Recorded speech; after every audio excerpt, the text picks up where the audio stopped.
개인적으로 바울을 생각하면 떠오르는 말이 성실함입니다. 바울은 참 성실했습니다. 사역의 말년, 사랑하는 믿음의 아들 디모데에게 쓴 마지막 편지 디모데후서 4장 5절에서 그는 이렇게 말했습니다. 그러나 너는 모든 일에 신중하여 고난을 받으며 전도자의 일을 하며 내 직무를 다하라 라고 권면을 한 후에 자신의 사역을 회고하며 디모데를 교훈합니다. 6절부터인데요. 우리 한번 같이 읽어보도록 하겠습니다. 6절부터 같이 읽습니다. 시작. 전제와 같이 내가 벌써 부어지고 나의 떠날 시각이 가까웠도다. 나는 선한 싸움을 싸우고 달려갈 길을 마치고 믿음을 지켰으니 이제 후로는 나를 위하여 의의 면류관이 예비되었으므로 주 곧 의로우신 재판장이 그날에 내게 주실 것이며 내게만 아니라 주의 나타나심을 사모하는 모든 자에게 도니라. 그렇습니다. 바울은 선한 싸움을 싸우고 달 길을 마치고 믿음을 지켰습니다. 바로 이것을 우리가 한마디로 표현한다면 성실하게 살아온 바울의 삶이었습니다. 그런데 바울의 성실함은 단지 육신에 속한 일에 대한 성실함뿐만이 아니었습니다. 소명에 성실했던 것을 우리는 알고 있습니다. 바울은 하나님께서 주신 소명에 성실했던 것이죠. 우리는 이미 로마서 15장 16절 말씀을 통해서 바울이 그가 받았던 하나님으로부터 받았던 소명이 무엇인가를 확인했습니다. 그는 이렇게 말했죠. 이 은혜는 곧 나로 이방인을 위하여 그리스도 예수의 일꾼이 되어 하나님의 복음의 제사장 직분을 하게 하사 이방인을 제물로 드리는 것이 성령 안에서 거룩하게 되어 받으실 만하게 하려 하심이라. 바로 그가 이방인을 위하여 이방인이 하나님 앞에 거룩한 산제물로 돌려드려지기 위하여 자신이 그리스도 예수의 일꾼이 되었노라 라고 말했던 소명을 그가 피력했습니다. 오늘 본문도 우리가 보면 이방인을 위하여 그리스도의 일꾼된 소명을 이루어가고 있는 바울의 성실함이 뚝뚝 배어나오고 있는 장면의 말씀인 걸 보게 됩니다. 19절이죠. 내가 예루살렘으로부터 두루 행하여 일루리곤까지 그리스도의 복음을 편만하게 전했다.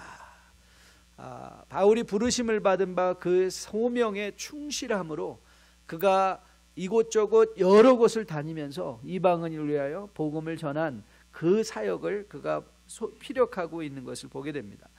바울은 평생 그리스도께로부터 받은 소명, 곧 이방인의 복음을 전하여 그들이 성령 안에서 거룩하게 되어 하나님이 받으실 만하게 하는 일을 온전히 행하였습니다. 그런데 오늘 본문에서 바울이 우리가 평상시 알고 있는 모습과는 달리 그가 자랑이라는 단어를 사용하고 있는 것을 보게 됩니다. 자랑이라는 단어 17절이죠. 그러므로 내가 그리스도 예수 안에서 하나님의 일에 대하여 뭐한다? 자랑하는 것이 있다 이렇게 말하였습니다. 이 자랑한다는 말을 우리 강단 성경인 English Standard Bible은요 이렇게 번역을 했습니다. In Christ Jesus, then I have reason to be proud of. 자랑한다는 말을 being proud of the work for God 이렇게 얘기하고 있는 것을 보게 됩니다. 즉 다시 말하면 바울은 자기가 그리스도를 위하여 하고 있던 일에 대해서 자부심을 가지고 있었다는 것이죠. 자, 오늘 저희가 여러분과 함께 그럼 도대체 바울은 어떤 일을 행하였기에 어떻게 행하였기에 What did he do? How did he do it? 그래서 그가 하고 있는 일에 대해서 하나님께 하고 있는 일에 대해서 자부심을 가졌는가? 그 내용을 우리가 함께 살펴보면서 그 바울이 가졌던 그 마음을 우리도 가질 수 있다면 매일 삶의 현장에서 우리가 주님의 일꾼이 되어 소명의 부르심에 합당하게 살아가는 우리 또한 우리의 사역을 돌아볼 때 하나님 앞에 성도들 앞에 자부심을 가지고 설 수 있게 될 그날이 올 수 있게 될 것으로 확실하게 믿습니다. 그래서 오늘 우리가 이 내용들을 한번 구체적으로 살펴보려고 하는데 저는 이 작업을 우리가 뒤로부터 출발을 하려고 합니다. 20절 말씀부터 시작을 하려고 해요. 자, 20절 말씀을 보면 이 20절과 21절의 요약을 우리가 한마디로 한다면 바울은 이렇게 선언하고 있는 것이죠. 내가 여러 곳을 다니면서 전도를 했지만 남이 세우던 터 위에는 내가 교회를 세우려고 하지 않았다라고 말하고 있는 장면의 말씀입니다. 늘 여러분께 말씀드리는 사실이지만 우리가 하나님의 일, 옳은 일을 한다고 생각할 때 주의하는 것이 이 과정과 수단입니다. 왜냐하면 하나님을 한다는 것 자체가 선한 일이기 때문에 우리는 흔히 뭐로 가도 서울만 가면 되지 않겠느냐라는 식으로 결과를 위해서 수단 방법을 가리지 않을 때가 많이 있습니다. 특별히 그 결과가 옳다고 느껴질 때, 또 그게 하나님께 하는 일이라고 생각할 때 과정, 이 수단을 어느 것으로 하든지 결과만 좋으면 되지 않겠느냐라고 생각할 때가 많이 있습니다. 여러분, 현대 기독교가 특별히 한국적인 상황 속에서 사회로부터 욕을 먹는 것 중에 하나가 윤리의식이 결여되어 있다는 것입니다. 윤리의식이 결여되어 있는 것이죠. 이런 일들은 선교지에서도 비일비재하게 일어나는 일이기도 합니다. 다른 선교사님들이 잘 키워놓은 현지 지도자들을 어느 날 갑자기 돈을 더 많이 준다는 식으로 확 빼가버리는 일들이 아주 자주 일어납니다. 선교지에서도 이 중복 선교, 남이 어떤 선교사님이 이렇게 해보니까 잘 되더라 하면 너도 나도 할 것 없이 그 선교사님 잘 되게 도와주는 것보다는 그 일을 자기도 카피해서 복사하려고 하는 일, 그래서 같은 일이 집중돼서 일어나고 있는 일들이 참 많이 있습니다. 저희 뉴라이프가 여러분이 보셨던 이 선교 지역을 프놈펜에서 약 2시간 반 떨어진 이 시골에다 사역을 시작한 이유도 거기 있었습니다. 이 프놈펜 안에는요, 국제학교 사역이 널려 있습니다. 국제학교가 널려 있습니다. 너무너무 많은 학교들이 프놈펜에 다 집중되어 있습니다. 그래서 우리는 이 프놈펜으로 집중된 사역을 좀 우리가 교회 아니면 시골 지역에 있는 사람들에게도 돌려주어야 되겠다, 그들에게도 베풀어야 되겠다는 마음으로 우리가 시골에 사역지를 정하고 시작한 것을 여러분들과 함께 나누고 싶습니다. 우리가 이 결과만 너무 중요하다 보면 이 교회만 크면 모든 것이 용서받는 것인 것을 보게 됩니다. 하지만 오늘 바울은 분명히 선언하고 있습니다. 20절입니다. 또 내가 그리스도의 이름을 부르는 곳에서는 복음을 전하지 않기를 힘썼노니 이는 남의 터 위에 건축하지 아니하려 함이라. 바울에게 있어 하나님의 나라를 세우는 일은 복음을 전하여 이방인들이 하나님께 돌아오는 것이지 자신의 영향력이나 교회를 키우는 것은 아니었다는 것입니다. 우리 주변에 많은 이단들이 있는데 저는 신천지가 가장 악한 이단이라고 생각을 해요. 왜 신천지가 가장 악한 이단인가? 이 사람들은 성도를 집중해서 공략하기 때문에 그렇습니다. 교회를 집중해서 공략을 해요. 그들의 모략전도의 내용을 보면 아주 너무나 우연히 길에서 만나는 것처럼 가장을 하고, 그러나 그 사람의 내용들을 미리 다 알려주고, 마치 이런 식이죠. 길을 걷다가 우연히 만났는데 우연이 아니에요. 이미 그 사람이 거기에 갈 걸 알고 가서 만나면서 청도님이 좀 어떻게 지내세요? 여기 제가 지금 선교지에서 방금 돌아오신 선교사님과 함께 있는데 우리 차나 한잔 마시죠. 그런데 선교사님이 용한 선교사님이에요. 그 사람의 형편을, 혹시 가정에 요즘 좋지 않은 일이 있으세요? 딱 그러면 왜? 그러다가 자기의 가정사를, 제가 지금 방금 성도님을 만나서 하나님이 알려주셨는데 이런 일은 힘든 일이 있는 것 같아요. 근데 그게 다 이미 짠 전도예요. 그래서 그들이 모략전도라고 해요. 모략전도. 모략을, 모든 계획을 세워놓고. 그런데 이 무서운 게, 또 이게 비윤리적인 게 왜냐하면 자신들이 신천지라는 걸 밝히지 않고 교회의 성도들을 향하여 집중적으로 공격을 하고 있다는 것이죠. 여러분, 혹시 주변에서 아무도 알려주지 않았는데 여러분들의 사정을 잘 알고 있는 용한 선교사님, 용한 목사님, 용한 전도사님 만나면 일단 빨간불을 켜시고 주의하시기를 주님의 이름으로 부탁드립니다. 부탁드립니다. 예. 여러분, 그래서 신천지는 악한 거예요. 왜냐하면 이미 세워진 교회 안에 그들이 들어가서 그 교회를 뒤집어 엎으려고 하는 그런 그 마음이 있기 때문에 너무 악한 거죠. 여러분, 요즘 젊은이들이 아이를 낳지 않습니다. 한국의 지금 인구 절벽이 가장 큰 사회적인 문제로 대두되고 있어요. 왜냐하면 아이를 키우는 데 들어가는 이 감정적 에너지, 물질적 경비들을 생각하면 젊은이들이 그러는 거예요. 그냥 아이 없이 사는 게 더 낫겠다. 즐기며 살겠다. 여러분, 한 아이가 태어나서 성장해서 자신의 앞가림을 하고 사회에 기여하는 사람들로 키워내기 위해서는 이 엄청난 시간과 에너지가 들어가는 것을 보게 됩니다. 마찬가지로 성도 하나가 거듭나 하나님 나라를 희생적으로 섬기는 성숙을 이뤄내는데도 그만큼의 시간이 들어가는 거예요. 여러분, 새신자를 중심으로 목회하면 너무 힘이 듭니다. 그래서 어떻게 되죠? 이미 구원받고 신앙생활 잘하고 있는 사람들을 자기 교회에 끌어모으려고 하는 일들이 비일비재해요. 등록하자마자 써먹을 수 있는 사람들이 오면 좋겠다고 생각을 해요. 여러분, 대형교회의 성장 대부분은 전도로 성장하기보다는 이 수평 이동으로 성장하는 경우가 대부분입니다. 여러분, 한국교회의 악순환 중에 하나가 뭔지 아십니까? 우리 이 소형교회 개척교회 목사님들은 나가서 열심으로, 정말 시간과 때를 안 가리고 열심으로 전도를 합니다. 그래서 구원받고 그들이 교회 생활을 시작하죠. 근데 여러분이 생각하셔야 돼요. 한 목사가 정말 24시간을 전도만 하고 나가서 정말 사람들을 돌보고 그들을 위해서 섬기면 자연히 줄어드는 시간이 뭐겠습니까? 책상에 앉아서 공부하는 시간이 줄어들지 않겠습니까? 하나님의 말씀을 집중적으로 묵상하고 시대를 읽어내고 또 하나님의 말씀을 우리의 적용 가능한 말씀으로 전하는 게 그리고 쉽지 않죠. 그리고 여러분, 개척교회가 되면 이제 또 교회 시설이 미비하지 않습니까? 그러면 이제 구원으로 거듭나면 이 성도들은 이렇게 연약한 교회 속에서 내가 함께 목사님과 도와서 이 교회를 키워가고 목사님이 나가는 거를 이제는 내가 나가서 전도하고 목사님은 더 공부하게 해야 되겠다가 아니라 이제 어떤 마음이 들죠?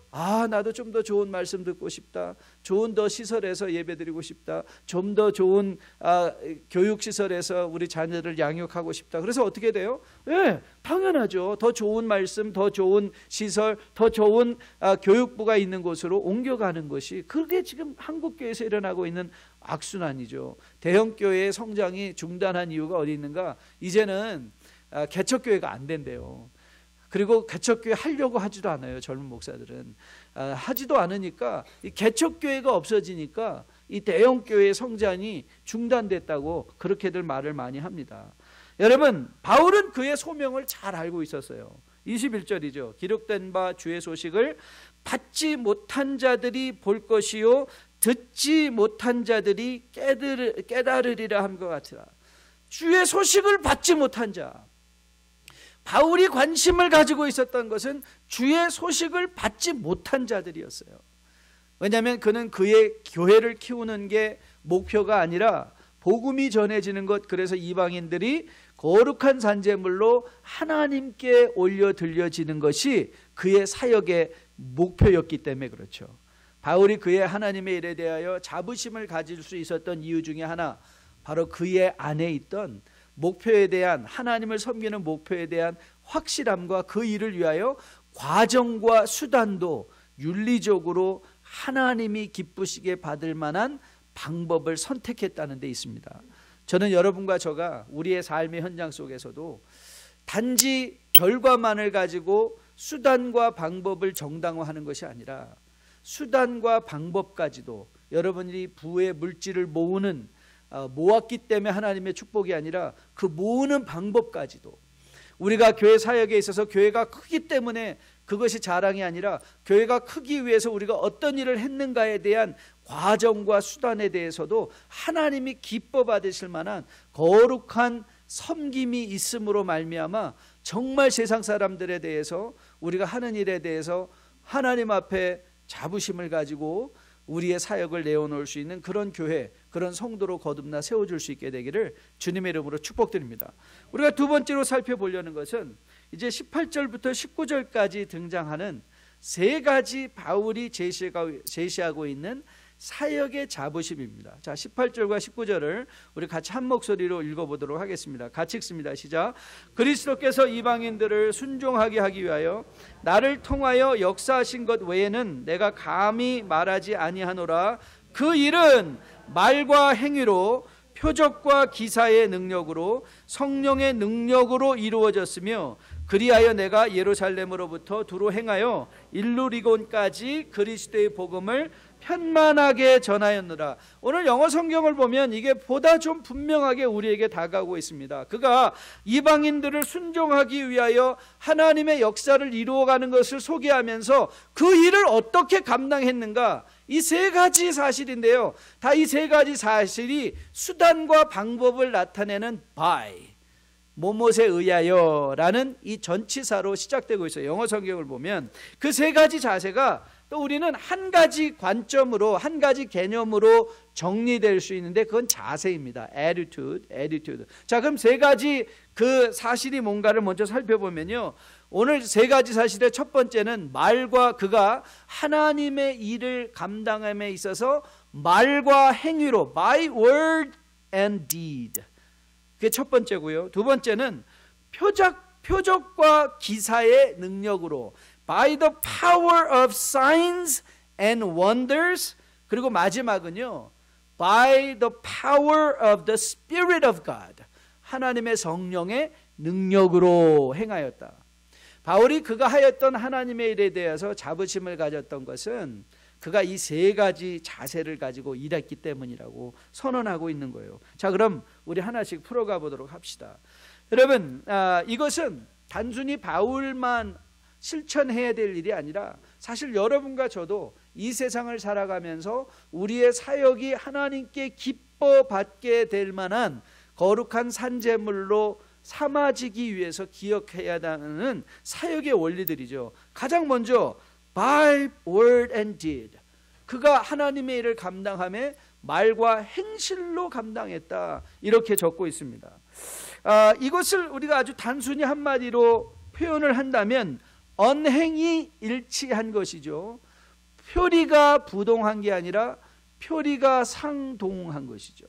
겉이나 안이나 똑같다, 말과 행실이 일치가 됐다는 것입니다. 즉 다시 말하면 바울은 그가 말한 것을 실천으로 옮기는 행동으로 책임지는 사역을 감당했다는 것이죠. 사실 이건 너무 상식적인 진리고, 그럼에도 불구하고 우리가 다시 상기받으며 마음에 기억해야만 하는 귀중한 진리라고 생각합니다. 바울은 사랑을 선포했습니다. 바울은 용서를 선포했습니다.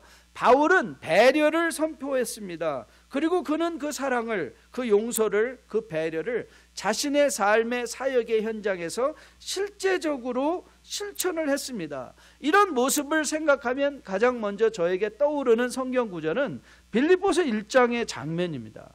여러분 잘 알고 계시죠? 빌립보서 1장에서 바울은 그 빌립보 교회에 편지를 쓰면서 자기가 당면한 현실에 대해서 이렇게 성도들에게 고백을 했습니다. 형제들아, 내가 당한 일이 도리어 복음의 전파에 진전이 될 줄을 너희가 아노라. 이러므로 나의 매임이, 지금 바울이 감옥에 gat혀 있는 상태죠. 매임이 그리스도 안에서 모든 시위대 안과 그 밖에 모든 사람에게 나타났으니.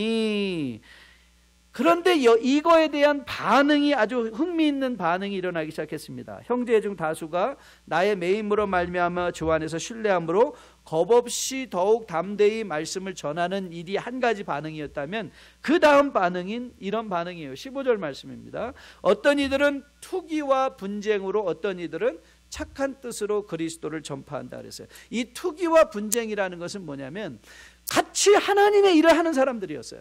하나님의 일을 하는데 근데 그들은 투기와 분쟁, 마치 우리가 말하는 오늘 바울 봐라, 너들 바울 교회 가지 마라, 바울 따라가지 마라, 나 따라와라. 감옥에 있는 사도가 무슨 힘이 있겠느냐, 저거 분명히 무슨 악한 일을 행했기 때문에 감옥에 있지 않겠느냐, 우리는 바깥에서 이렇게 담대히 복음을 전하니 너희는 우리를 따라와라 라며 바울을 비하하고 바울을 하대하며 바울을 깎아내리며 자기들을 올리려고 했던 사람들이 바로 투기와 분쟁으로 복음을 전하던 사람이에요.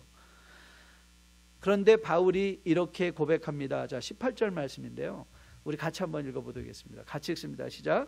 그러면 무엇이냐, 거칠애로 하나 참으로 하나 무슨 방도로 하나 전파되는 것은 그리스도니, 이로써 나는 여러분, 바울의 목표가 뭐라고 그랬어요? 이방인들이 복음을 받아들여 하나님께 거룩한 제물이 되어지는 것, 그것이 바울의 목표였어요. 그 목표가 세워지니까 그 목표가 이루어지는 일에 대해서 비록 그것이 나를 깎아내려야만 하는 일이라면 할지라도, 바로 그 일을 이루기 위해서 내가 손해를 본다 할지라도, 내가 욕을 먹는다 할지라도 그는 개의치 않는다. 그가 말하였던 바 그 행동이 실질적으로 바울의 삶의 현실 속에서 나타나고 있는 장면의 말씀인 것을 보게 됩니다. 사실 매주일 여러 차례 설교를 하는 사람으로서 이 교훈은 저에게 정말 큰 부담으로 다가옵니다. 그리고 설교 말씀을 준비하면서 마음에 큰 고통을 느낄 때도 많이 있습니다. 왜냐하면 저의 양심이 저에게 이렇게 물어오기 때문이죠. 너는 내가 설교한 대로 살고 있느냐? 너는 내가 설교한 대로 살고 있느냐? 맞습니다.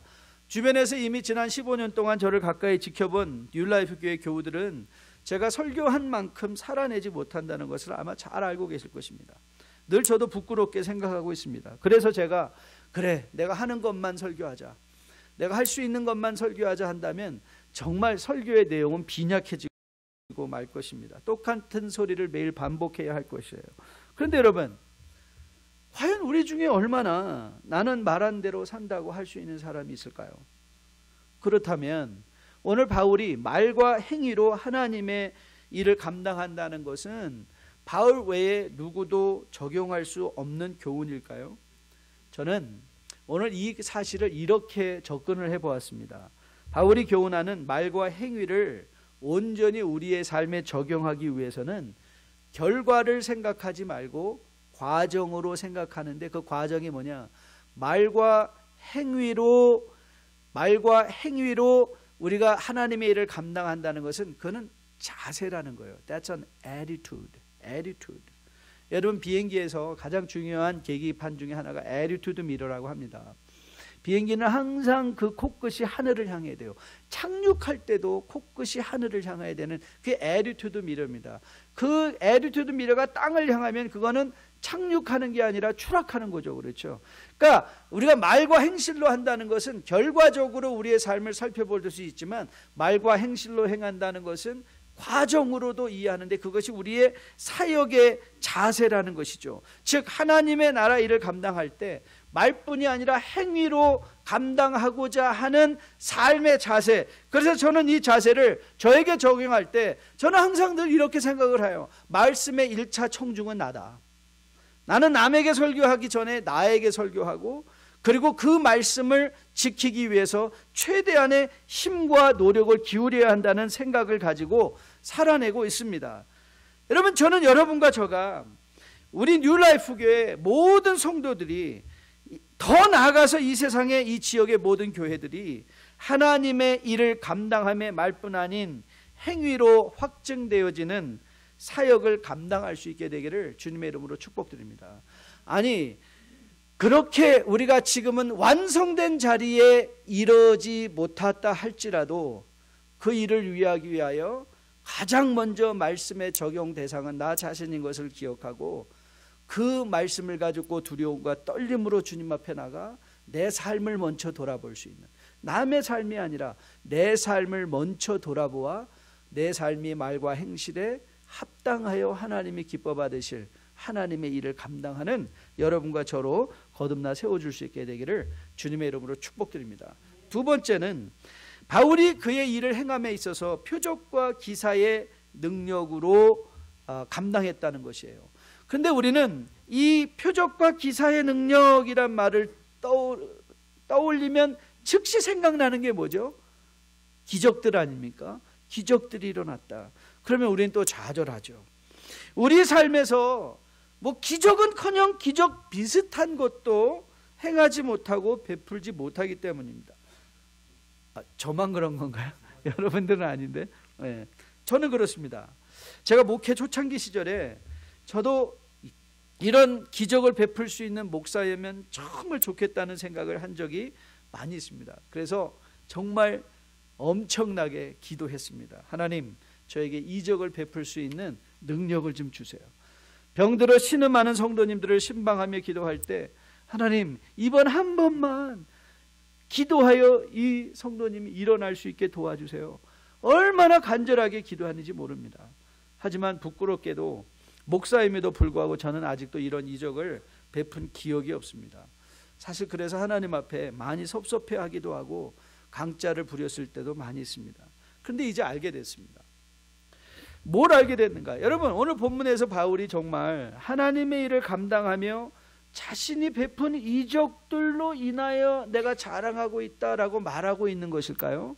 그것이 하나님의 일을 표적과 기사의 능력으로 행한 것이라고 말하는 이유가 될까요? 만일 이렇게 질문을 한다면 이런 자랑은 바울과는 전혀 맞지 않는 자랑인 것을 우리는 즉시 알 수 있습니다. 바울은 자신의 부족을 자랑했지 능력을 자랑한 적이 한 번도 없기 때문에 그렇죠. 여러분, 사도행전 14장에 바울과 바나바가 루스드라에서 전도할 때 일어난 일입니다. 바울이 나면서 발을 쓰지 못하여 한 번도 걸어보지 못한 사람을 보고 그가 구원받을 만한 믿음이 있는 것을 보고 이렇게 말했어요. 내 말로 바로 일어서라. 그러자 벌떡 일어난 거예요. 이 사람이 벌떡 일어났습니다. 그러자 그 동네에 큰 소요가 일어났습니다. 누가는 사도행전에서 그 소요를 이렇게 적고 있어요. 사도행전 14장 말씀입니다. 무리가 바울이 한 일을 보고 루가오니아 방언으로 소리질러 이르되 신들이 사람의 형상으로 우리 가운데 내려오셨다 하여 바나바는 제우스라 하고 바울은 그 중에 말하는 자이므로 헤르메스라 하더라. 시외 제우스 신당의 제사장이 소와 화환을 가지고 대문 앞에 와서 무리와 함께 제사하고자 하니 바울과 바나바가 행한 이적을 보고 바울과 바나바를 신으로 여긴 거예요. 신으로 여기고 그들에게 와서 살아있는 신들 앞에서 우리가 제사하겠다. 여러분, 이때 바울이 보인 반응이 사도행전 14장 14절 15절의 말씀에 기록되어 있습니다. 자, 우리 같이 한 목소리로 읽어보도록 하겠습니다. 같이 읽습니다. 시작. 두 사도 바나바와 바울이 듣고 옷을 찢고 무리 가운데 뛰어들어가서 소리질러 이르되 여러분이요 어찌하여 이러한 일을 하느냐? 우리도 여러분과 같은 성정을 가진 사람이라 여러분에게 복음을 전하는 것은 이런 헛된 일을 버리고 천지와 바다와 그 가운데 만물을 지으시고 살아계신 하나님께로 돌아오게 하려 함이라. 여러분, 이런 헛된 일, 그가 버리려 했던 헛된 일이 뭐예요? 사람을 신으로 섬기는 헛된 일들을 버리게 하려고 내가 복음을 전한 것이지 내가 그 신처럼 여러분들의 경배를 받기 위함이 아닙니다라고 말하는 거예요. 만일 바울이 그가 일으킨 이적을 자랑한 사람이었다면 이렇게 반응하지 않고 오히려 사람들의 반응을 즐겼을 거예요. 그 치유의 능력을 빌미로 삼아 더 많은 사람들을 자기의 영향력 또 자기가 세운 교회로 끌어모으려고 힘썼을 거예요. 하지만 그는 사람들에게 자기 옷을 찢으며 사람 가운데로 뛰어들었다고 그랬어요. 여러분, 그 말의 의미가 뭐예요? 사람 가운데 뛰어들었다는 건 나는 당신과 같은 사람들이라는 거예요. 나는 당신의 경배를 받을 사람이 아니라는 거예요. 오직 경배받을 사람은 하나님 한 분뿐이라고 자기는 복음을 전하는 일꾼이었노라고 선언하고 그가 고백하고 있는 장면의 말씀인 것을 보게 됩니다. 자, 그러면 바울이 오늘 본문에서 말하고 있는 표적과 기사의 능력은 뭘까? 저는 이 말의 영어 성경 번역이 아주 합당하다고 생각을 해요. 아까 읽어드렸죠. 표적과 기사의 능력은 by the power of signs and wonders. By the power of signs and wonders. 자, 그러면 여러분 이제 생각해 보세요. 바울이 말한 거는 sign 그리고 wonder라고 얘기를 했어요. 여러분, 사인의 목적이 뭡니까? 사인은요, 사인 그 자체의 목적이 아니에요. 사인이 말하고 있는 것이 목적인 거예요. 그렇죠? 사인은 사인 그 자체의 목적이 아니라 사인이 말하고자 가르치고자 하는 것이 참된 사인의 목적이라는 거예요. 여러분, 우리 가운데 이적이 혹 일어난다 하면 그 이적은 목적이 아닌 거예요. 그 이적을 가리키고자 하는 대상이 있어요. 그게 뭐예요? 하나님인 거예요. 하나님을 가리키는 사인인 거예요. 그런데 우리가 이 일을 오해하면 그 사인 자체를 우리가 목적 삼을 수 있다는 것이죠. 제가 제일 좋아하는 사자성어 중에 하나가 견월망지, 기억하십니까? 다 가리키는 이 달을 바라보고 손가락은 잊어버리라는 거예요.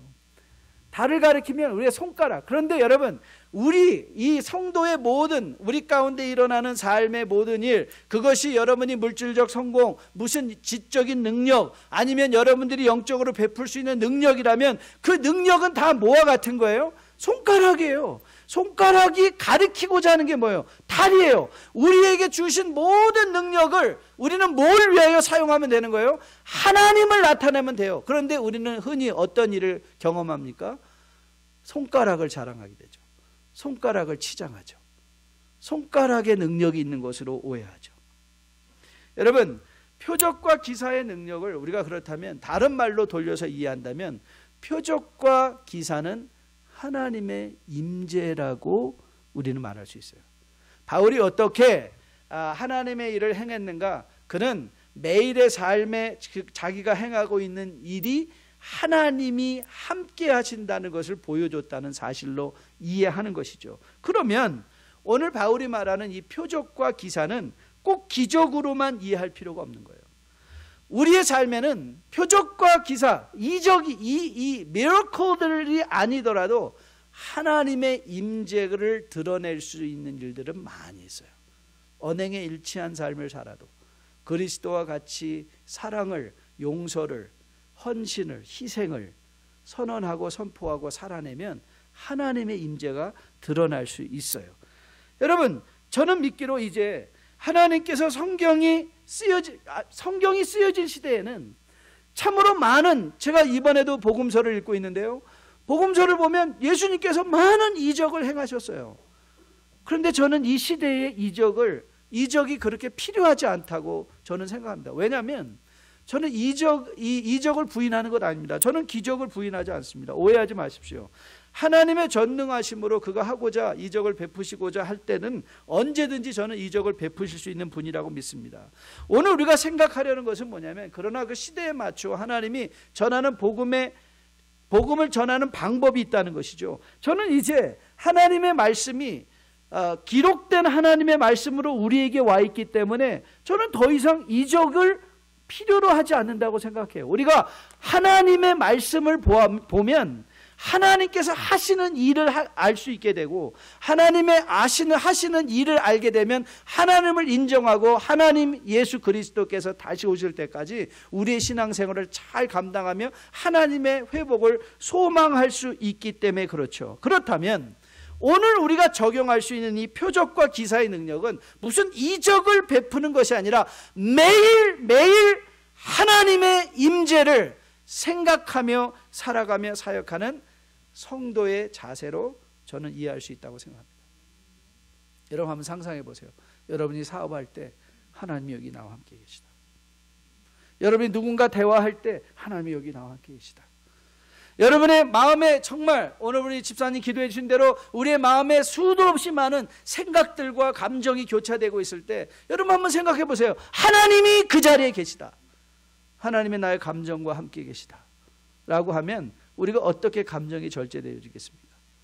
바로 이 하나님의 임재의식이 저는 표적과 기사의 능력으로서 오늘 우리가 적용할 수 있는 하나님의 일을 행함에 있어서 기억할 교훈이라고 저는 믿습니다.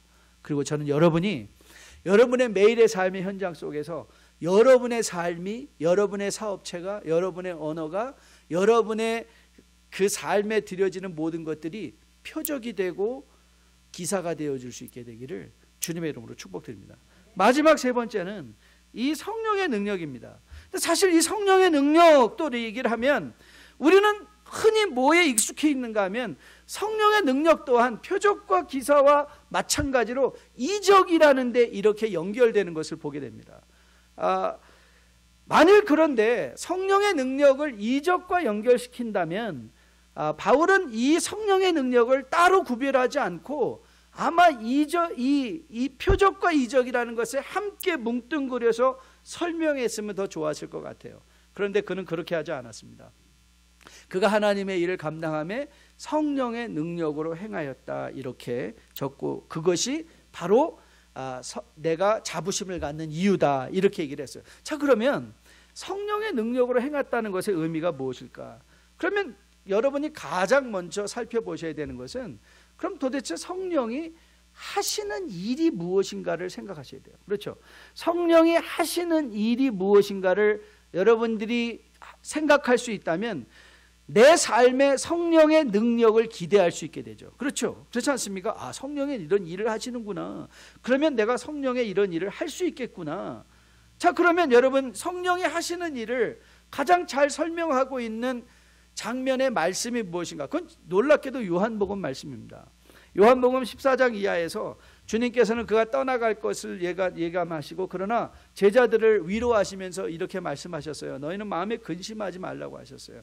왜냐하면 주님은 이 세상을 떠나서 우리가 거할 처소를 예비하러 가신다고 하시면서, 그가 떠나시기 때문에 우리 가운데 이제 예수님의 부재 상태가 아니라, 오히려 예수님은 우리 가운데 거하고 계신 무소부지하신 하나님이신데, 이제 우리 안에 역사하실 성령을 보내주신다고 그랬어요. 그게 요한복음 14장 16절의 약속이죠. 내가 아버지께 구하겠으니 그가 또 다른 보혜사를 너희에게 주사 영원토록 너희와 함께 있게 하리니, 주님은 이 세상을 떠나시지만 보혜사 성령을 보내시어 영원토록 우리와 함께 하시며 주님이 우리 안에 있음을 알게 해 주신다고 해요. 자, 그러면 성령은 어떻게 우리로 하여금 주님 안에 있음을 알게 해주시는 것일까? 자, 우리 몇 구절 요한복음의 말씀을 우리의 눈으로 확인해 보려고 해요. 자, 먼저 14장 26절 말씀이에요. 자, 함께 같이 읽어보도록 하겠습니다. 같이 읽습니다. 시작. 보혜사 곧 아버지께서 내 이름으로 보내실 성령, 그가 너희에게 모든 것을 가르치고 내가 너에게 말한 모든 것을 생각나게. 자, 성령이 하시는 일이 뭐라고요? 성령이 우리에게 뭐래요? 가르치시고 생각나게 하신다고 얘기를 했어요. 자, 또 다른 구절은 요한복음 15장 26절입니다. 자, 15장 26절 같이 읽을게요. 시작. 내가 아버지께로부터 너희에게 보낼 보혜사 곧 아버지께로부터 나오시는 진리의 성령이 오실 때 그가 나를 누구를 증언해? 성령은 누구를 증언하시는 분이세요? 예수님을 증언하시는 분이시래요. 자, 우리가 또 살펴봐야 될 중요한 성령에 관한 다음 구절은 요한복음 16장 7절부터 4절까지 말씀이에요. 자, 7절부터 4절까지 말씀 같이 한번 읽어보겠습니다. 시작. 그러나 내가 너에게 실상을 말하노니 내가 떠나가는 것이 너에게 유익이라. 내가 떠나가지 아니하면 보혜사가 너에게로 오시지 아니할 것이요 가면 내가 그를 너희에게로 보내리니 그가 와서 죄에 대하여 의에 대하여 심판에 대하여 세상을 책망하시리라. 죄에 대하여라 함은 그들이 나를 믿지 아니하며 의에 대하여라 함은 내가 아버지께로 가니 너희가 다시 나를 보지 못하며 심판에 대하여라 함은 이 세상 임금이 심판을 받았음이라.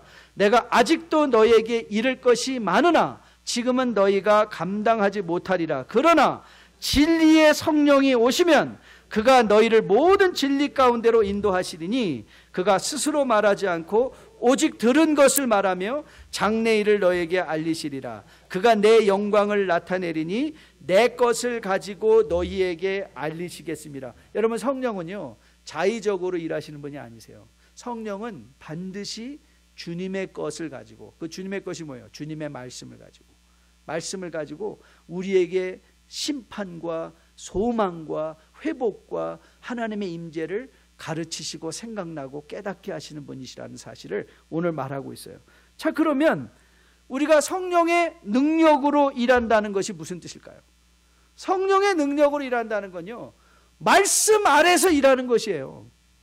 성령은 우리 가운데 말씀으로 일하시는 분이시잖아요.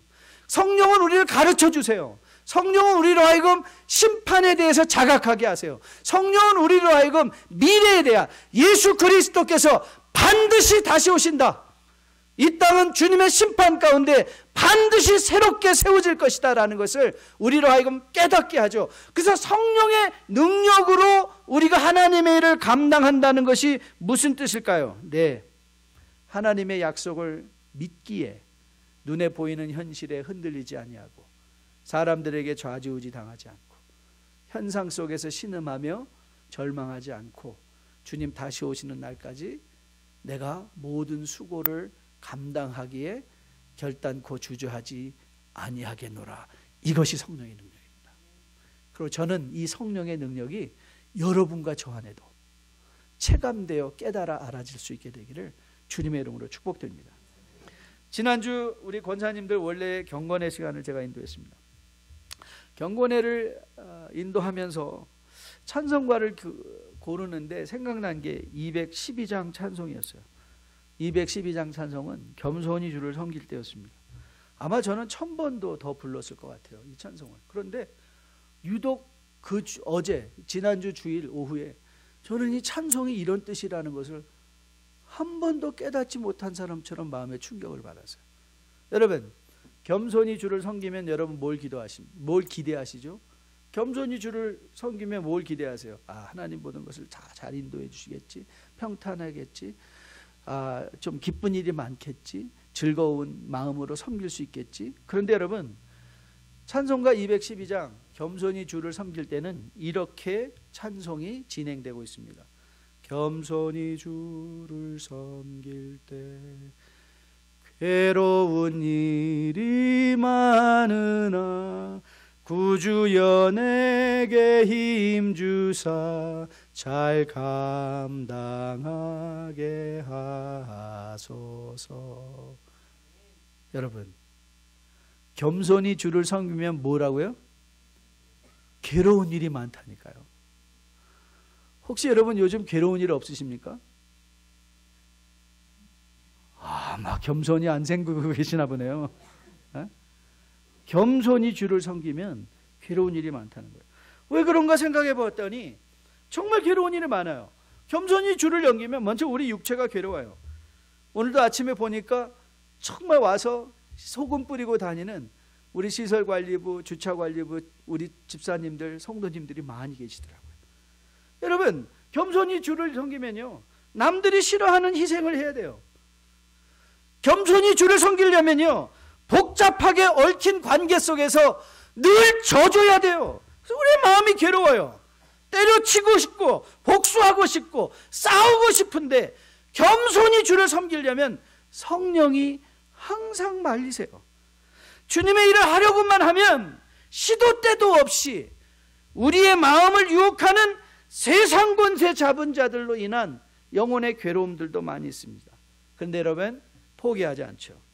오히려 말과 행실, 표적과 기사의 능력, 하나님의 임재의 능력, 성령의 능력, 말씀에 순종하고자 하는 하나님의 능력을 힘입어 우리가 또 다른 섬김의 은혜를 오늘도 예배를 통해서 받고, 우리가 인내해야 할 배우자, 우리가 인내해야 될 그 자녀, 우리가 인내해야 될 그 직장 동료, 교회 동료들을 견뎌내며 성실하게 주님의 다시 오시는 그날까지 복음 전하는 삶을 사는 것이에요.